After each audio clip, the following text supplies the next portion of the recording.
Hi team, how you doing? Today I'm doing a few things on the Hemi. Aren't we? Yes. Been a naughty boy. He's been over guard dogging, barking at the wind. Right, so what am I doing today? I have already adjusted the chain. I'll just run through it in a second to show you exactly what I did. I'm just going to take the spark plug out and give it a check and show you a top tip on getting the thing back in there, because it's so fiddly in there with your little fingers. It's 16mm, by the way, that's our spark plug. I've got an iridium plug in there, and it's never let me down. I've also changed my horn. Your horn, you cry. I mean, look at it. It's just rusty to pieces. It's horrible and nasty, and it sounds like somebody screaming. To one of these loud decibel horns. Is it louder? No, it's just a different tone. And although it works, I'm not overly happy with it, because people relate horn sounds to vehicles, don't they? You know, a burp is a car, a beep is a motorcycle, isn't it? This is a car sound. Yeah, I mean, it's quite loud, but I don't think it's louder than the original horn. Anyway, it's on there. There it is in all its glory. There we go, just like that sort of thing. I've had to slightly manually adjust this bar because it was hitting the old sauce pipe. I've got a few little things going on in here. Where are we? Let's get some lighting on there. We got, where are we? With my little finger, there it is. Yeah, I've got rust. See the rust there? Coming out the bottom of there. I've just pumped a load of WD or equivalent down there, and of course when the water hits in there, just go down and rusts that bottom. So that's not good. Anyway, good news is, I'm not sure about it this year now, but I will be stripping this whole bike right down to its component parts. The engine will stay as a unit. I'm not doing anything to the engine except for checking the valve gaps and changing the oil. Everything else totally stripped down, because there is rust literally all over the poor little thing. And I am going to transform this bike from the sleet colour to I'm going to do what I did with the DeVille, or the Destroyer, should I say. So if you don't know what I'm talking about, press stop now and search down through my videos and have a look for the Destroyer. That's what I'm going to be doing with this Himalayan. Okay, right, yes, chain. I had a really floppy chain. It was really bip, bip, bip, bip, bip. It was at least 2 inches, and I noticed that riding along, because when you're in the wrong gear, in a low gear, and it just and you can hear it trying to jump off the teeth. So that's no good, and I don't know how I've actually managed to let it get that bad. Basically, what I did, I've put an extra nut on here just as a lock nut. So I've cracked that one off and taken it off. I've cracked the other side off and taken it off. And what I did then is I got my socket on there, which is a 12mm socket, and I put it vertical. So I do half a turn, and then on the other side, same again, half a turn. This side, what did I do? A quarter turn, and then a quarter turn on the other side. Obviously, you have to undo your major axle bolt first. Okay, and I check the tension, and now it's just about an inch, or 28mm. And yeah, absolutely perfect. My paint job isn't really lasting, is it, on there? What have I got autofocus on? Go away. Yeah, you see, it's not really. I mean, the salt over in here in the UK is horrendous. I've been using this bike continuously through the winter. It's my hack. It is my go-to bike. So yeah, that's how I did the chain adjustment. As long as you do equal measurements of spannage each side, you can't go wrong. You're not going to offset your wheel. Okay, so that's good. Right, spark plug. Let me just whiz this out and we'll have a look. I say whiz this out quite liberally. It's such a long, thin thread on here. What I've done is I've just given it a bit of a squirt of the old lube, and it's literally fingers to the rescue here, and you have to sort of wiggle the thing to get it out. I suppose it would be better if you had a 16mm socket. I do have one actually, but I can't be asked to get up and go and get it. So let's whip it out. We're nearly there. Hi, how are you feeling? I hope everyone's keeping well and safe, and it's good news here in the UK regarding the C word, COVID. Our lockdowns, our measures are relaxing, so that means everybody's just gone back to where it was before, although they shouldn't. Relaxing means, you know, one or two people doing this, that and the other. Anyway, there's the plug. I just wondered if it was running a bit lean, but because I've got this silly little pea shooter on the back here, I'm going to put the original back on.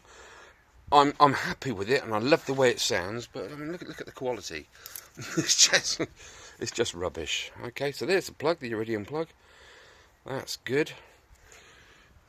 That looks pretty cool. Right, let's pop him back in.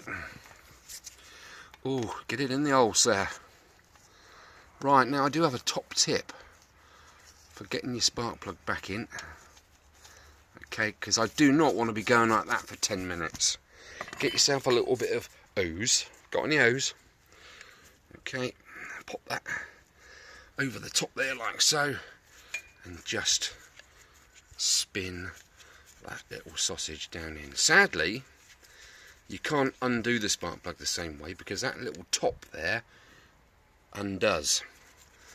So if you've got a spark plug on your bike that doesn't have that stupid removable thing on top there, you're fine. Like I say, 16mm. Just nip that up. That's a whole lot quicker than fanning around with your fingers. Okay, so that's about it for today. Let's just give it a little bit of a nip. I did notice it was a little bit on the loose side, and I have changed the spark plug cap for a Nugaka one. You can't beat Nugaka, can you really?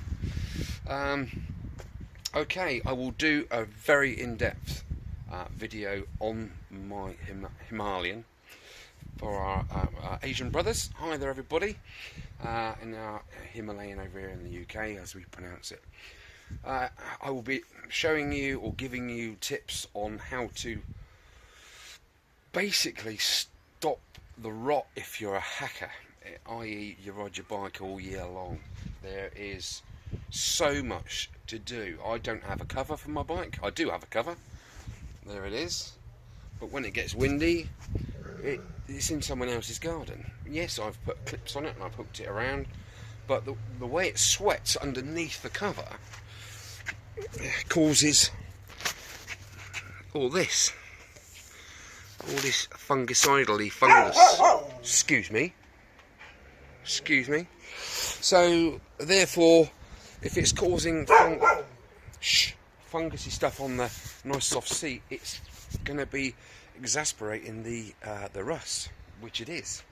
So yeah, there's loads of it, and there's loads up under here. I've just found when I was doing the wheel alignment, the wheel tension on the chain, I noticed there's lots of rust under here and all that, so we'll be addressing that. I'll be doing a totally thoroughly thing. Another good thing to do very often is to keep lubing this, okay, because this just wants to rust to death. Okay, you can see there, like you see, I've just, that's got a coat of thin, oh, do beg your pardon, thin oil on it. Right, that's enough for today. Lots of waffling. Just thought I'd touch base with you guys and say hi. I'm doing okay. I'm doing really good. Been back to work for ages, since January, and I am a different person.